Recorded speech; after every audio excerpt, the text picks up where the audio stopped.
Okay, so you know how in the last video we talked about how girthy Rob was and we all had a great time being friends? Well, Wompty made a tweet that also regards Rob's large stature, and if you go into Custom Smash and turn on the Mega Size option, and then use MeBrawler's Suplex on Rob... Okay, now I frequently mix up my lefts and my rights, but even I can clearly tell that this is not... right. As you can imagine, upon seeing this, a lot of questions came to mind. Question 1. Does this happen for anyone else under these settings? None of the similarly rotund characters had any issues like Rob, and I tested a grab bag of other character types and sizes and still nothing was weird. Granted, I didn't test the entire cast because I go outside, but it at the very least doesn't seem like a consistent problem based on factors of size or shape. Question 2. What about for other size pairings? Just for clarification, this weird glitch does not happen when both characters are at their normal size. So what about the other sizes? When just the Mii is big, the move still works. The positioning looks similar to before where Rob was weirdly lower than the Mii, but the hit still registers. So what if we keep the Mii supersized but then make Rob smaller? And here, weirdly enough, it seems even more normal than before, and registers just fine. If the Mii is normal and Rob is mini, it works and looks fine. Same is true if both of them are mini or just the Mii is, so clearly downsizing doesn't do much for this glitch.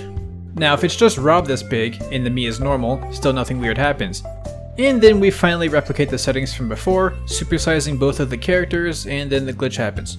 So what we can tell is that it's not purely a size difference, it's specifically when both characters are at least bigger than normal. I did also test the extra supersized backfire of the lightning item, and still, as long as they were both bigger than normal, it didn't matter which one was super big, the glitch still happened. Though what I did notice was that, while both pairings were glitched, the one that had the Mii get super giga big had Rob get displaced even more, it felt like. So I went into Giga Special Smash again, this time with the Super Mushroom item on, just to see how far we can push this displacement. And here, with Mii at massive size, we can see that it's getting pushed to even more ridiculous amounts, but the real kicker is when they're both colossal. Now, Rob is so displaced that you can only really see how he moves by looking at the minimap. He kisses the bottom inside blast zones before landing right at the top. I tried to position myself to have this KO on its own. Unfortunately, I think the stage is just a bit too big for it to work with these sizes, so I moved to a smaller stage like WarioWare Inc. And here... yeah, the move went from normal to basically ineffective to a brutal insta-kill. The displacement is so massive that Rob just instantly teleports to the bottom or side blast zone or whatever, and that's just so stupid. But I still had some more questions. Question 3. What if the sizes go back to normal while using the move? Will the displacement get corrected? And this is actually a trick question because it didn't seem like the size change could get reversed during the move, always waiting for it to end. I wanted to be sure that this wasn't just a skill issue on my part, so I made use of my infinite portal setup, and yeah, they never went back to normal. So this is technically stalling the effects of the Super Mushroom, which is something, at least. Next, question 4. Did I forget to turn off the faucet? Let me check. No, not this time. We're good. Question 5. What about other moves? I tested a small variety of command grabs that I felt could fall into a similar boat as the suplex. While I started the test with both characters being supersized, I did also include a few other size pairings just to be sure, and out of all the ones I tested, such as Bowser's Body Slam, Ganondorf's Flame Choke, Ridley's Juiceless Lucy, and Incineroar's Rope Thing, and a few others, none of them really had any weird interactions. Granted, I didn't test every move that could be potentially weird because, again, I go outside, here's a picture of a smallmouth bass I caught, but these were just the ideas that stuck out to me the most. And the fact that nothing even appeared odd makes me think that it's just a case of me Brawler being stupid. Now, I know I usually like to try forcing an explanation for these types of things, but I'm gonna be honest, this is just dumb. Especially with all the case exceptions we went over. So yeah, me Brawler just sorta has a nerf against Rob with this supersized matchup, much like Steve. Unless you turn on Super Mushrooms on that small stage, then it's a buff. Here's another fish picture. Rainbow Trout. Next, okay, so I always just kind of figured that Incineroar's Final Smash sends players to Boxing Ring for its duration, you know? I mean, it is a boxing ring, literally. But I also just figured it would be the boxing ring, too.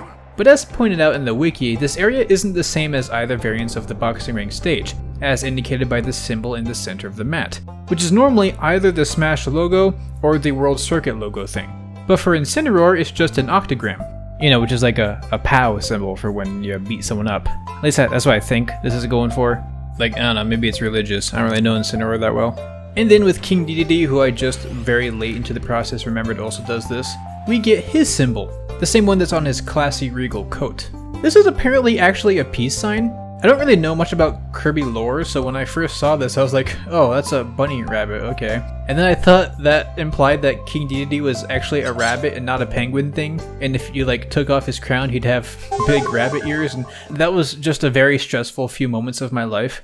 Speaking of the boxing ring wiki, normally in a team match, the background prompter will only show one player from each team. You can't have more than 2 characters at once, so it results in just choosing one from a team that has multiple characters. So for here, that means Bowser always appears since he's alone on blue team, but for red team it will be either Mario or Luigi. Mostly Luigi, for some reason. I saw this prompt come up dozens of times just to make sure, and that's how it works, which makes sense. But according to the wiki, if we turn on friendly fire, this fact will now be different. Instead of the prompter choosing one player from each team, it'll actually just choose anyone. Here we can see both Mario and Luigi on the screen. It's likely that, with friendly fire on, the game no longer considers Mario and Luigi one entity. Either this is a glitch in the coding, with them not being flagged as a team when they should, or what I actually think is that, because you're now capable of dealing damage, and thus KOing your teammates, the prompter allows both to be on screen at once to show those stats off. Since beforehand you couldn't touch your teammate, so it didn't really matter, but now it does? And that's just an idea, which I think is interesting. Another thing I think is interesting is Kazuya. Now this is one of those facts where I can't remember the source, but okay, you know how for the combo counter to go up you actually like gotta hit an opponent, right? Crazy. Normally this doesn't go up when you hit someone's shield, not even if the attack breaks their shield. However, because Kazuya costs money, he actually has a move that doesn't care about this rule, that being Electric Wind God Fist. Outside of just being crazy powerful in general, this move deals hit stun even on shield. And because of this pay-to-win perk, the game actually does count it as a successful hit and thus adds to the combo counter. It's crazy, isn't it? I totally even forgot about this element of the move before hearing about this fact, honestly. What I'm not forgetting is this trait by Odiseo with Isabelle and Mega Man. This relates to the fact of how you can pocket rush and use him for yourself, but also how you can re-pocket him after you've deployed him once. Granted, if you've jumped on his spring, it's not too likely that you'll come back down and pocket him in time, but there are ways around that. Also, yeah, everything in this section is true for Villager, I'd imagine. I just don't get paid enough to get extra footage for that. So basically, if you use Rush under a ceiling, you'll obviously bonk your head rather than going up. But because you don't go up, you're right next to Rush still, meaning you can pocket him, then unpocket, and keep this going in a loop for as long as you'd like. It's actually deceptively difficult. Like, once you get it going, all you have to do is spam the special button. But once you start running out of space, you kinda gotta stop the rhythm and reset your position. But if you stop the rhythm at the wrong time, Rush goes away and it's ruined. Needless to say, I'm surprisingly terrible at this and spent way too long trying to do it, but it's, you know, it's definitely a thing. For Elden Bridge specifically, you can actually stay down here after the bridge repairs itself, which essentially makes you immortal until it gets destroyed again. Since I messed it up way too much to become immortal, here's a time-lapse from Odiseo themselves doing it. Granted, in the moment the bridge gets replaced, it seems like there's a shockingly large shockwave that shocks you, which can ruin the setup. Though I guess this time I just didn't get knocked away, so whatever, I don't know. Obviously you don't need to be on Elden Bridge for this to be a tech, as just any stage that lets you get below it would work. Preferably one that has a flat bottom. Now Mega Man won't exactly struggle to deal with you when you're all the way down here, but let's say you're in a free-for-all match, or even a team match, and you're fighting someone who probably will struggle to deal with you down there. Yeah, that's kind of funny. You know who else is funny? Wait, you know what else is funny? Isabelle's name. After all, her head looks like a bag of bells from the game, so you know, she is a bell. That's funny, and also humorous. But her name isn't Isabelle in Japanese, it's Shizue. Some might be able to hypothesize more complicated etymology with this, but I think it's primarily just a pun based on a Shitsuinu, the type of dog that she is. It's a relatively very simple pun. You'll see this a lot in translations and localizations, but they changed her name from Shizue to Isabelle, primarily because the former is not a thing in English-speaking audiences. Like kids, we have to remember that these games are meant for kids to be able to enjoy as well. But this fact carries over for people of all ages, really. It's not bad to have foreign names, of course, but a Japanese child would be able to see Shizue and not only instantly pronounce it, because the phonetic system when using kana is consistent, but also potentially connect it to that doggy. You know, if they're aware of the breed name. And even if they aren't, hey, well, at least sounds like a normal name to them. But I'm sure you can imagine how this reaction would be different to an English-speaking child, or honestly even an adult.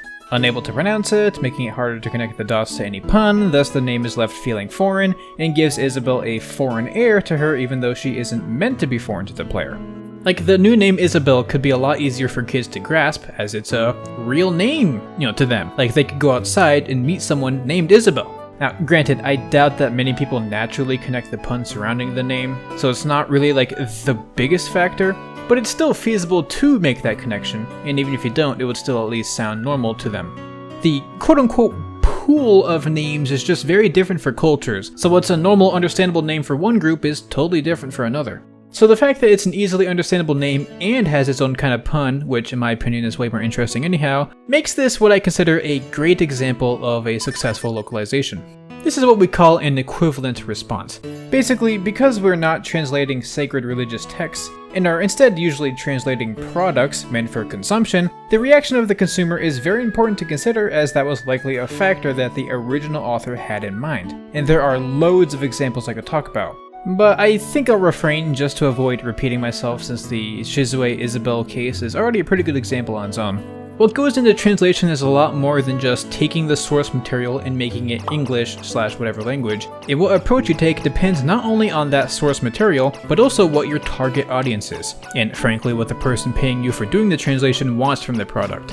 If Nintendo hires a translation team and goes, I want this to sound natural in the English language as if it weren't translated to begin with, aka a localization, then that's what'll happen. Whereas if the motivation comes from getting extra knowledge from the source at the cost of sounding more foreign and less elegant in the translated language, then that's where you get things like fan translations. And in this case, Isabelle's name would likely just stay Shizue. Both approaches are good for different things.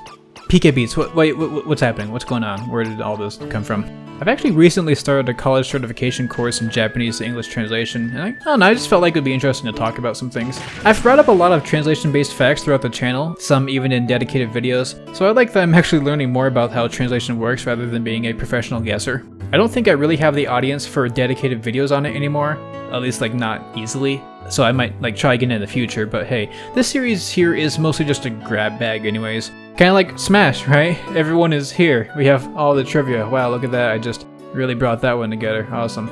Also, apparently Isabelle's name in French is Marie, which is a pun on the word mairie, which means town hall, or mère, which means, you know, mayor. Not so sure about that last one, since I think that's the masculine version of the word, but I guess the theme is still there. I like seeing how other languages handle this kind of thing, so while they fall outside of my expertise, let me know some fun language puns and media from a language you know that's somehow related to Smash so that I could talk about it kinda here, whatever. Lastly, for this video, I saw many a crestfallen individual lamenting my utter lack of fish facts in my recent uploads. I mean, I'm at a point in the video where I'd normally start to end it anyways, so I might as well just squeeze one in. So you know these losers, right? The face of all bass fishing and the mascot of what is actually heaven on earth? Bass! Oh yeah! Well, they're actually sunfish, which is in the Centrarchidae family, which includes fish like crappie, not crappie, bluegill, pumpkin seed, and our happy bass friends. Granted, names only matter for individual understanding anyways, so, you know, they're still bass, right? But I just, you know, fishing has, like, the most diversity in naming. Like, probably not, but, like, look at the section of Wikipedia for all the names of a largemouth bass. Like, god, dude. I like bucketmouth. But, at least in this fish atlas, the only section whose family name is bass is for Moronidae, the temperate basses. And down here in this bass section, we can see that the first entry is the white perch. Perch, okay, so that's yeah. Did you know that the word bass apparently comes from the Middle English word bars? I guess you can see the correlation there, which means perch. Perch, which is in its own family, Percidae. A family that seems to mostly just be darters, but you know. There's no takeaway here, really. I'm not an authority on taxonomy. I just think it's super funny to see just how mixed and matched names are throughout the world of fish, coming from the perspective of a guy who just catches them and likes to know what they're called. Like, oh, you see a small fish? Shiner. They're all just shiners. Sorry.